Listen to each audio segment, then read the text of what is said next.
जय जगन्नाथ भाई बहन मैंने अपन मोटे नुआ ब्लॉग तो आम आज जाऊँ बागज कटिकी देखूँ तापर एपटे मुझे सैकेल चलाऊँगी एपटे मो सांग शुभ हापी गोटे सैकेल जाऊँगी पछपटे शुभ बही आगपटे हापी सैकेल चलाऊँगी आम गोटे जगह सैकेल लगे आसी सारे हापी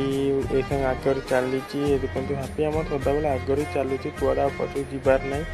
एपटे आम दुकान गुड़िक देखा देखो एपटे दुकान पड़ी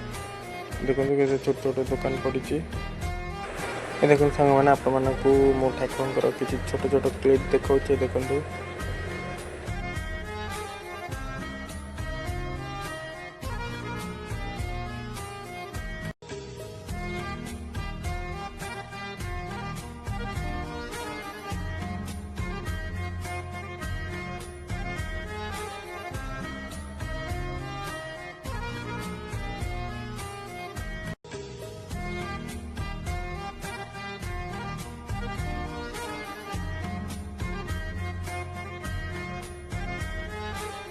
तो ये देखो सांग मैंने पटे आम आस सारू गोटे दुकान को मो सांग देखुची कि जिनस नब बोलिकी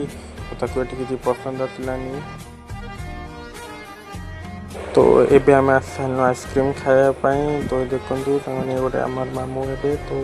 आइसक्रीम पिटारटा से खोलिले तो भर देखो केते अलग अलग भेराइटर आइसक्रीम अच्छी आम गोटे चोकोबार दौले तो मो सांग कहला मो ना चोकोबार नेमी कौन नेमी तो मुझे कहली छोट कौनटा कौन के तो आधे आम बेच गला कि ना मुझे कहली छोट कौनटा नवा से कुछ बड़ कौनटा नवा तापर ना तार ना मोर आम कहला कि चोकोबार नहीं जावा एकाथर तो आम बाहर जाऊँ तो आज बाय बाय जय जगन्नाथ।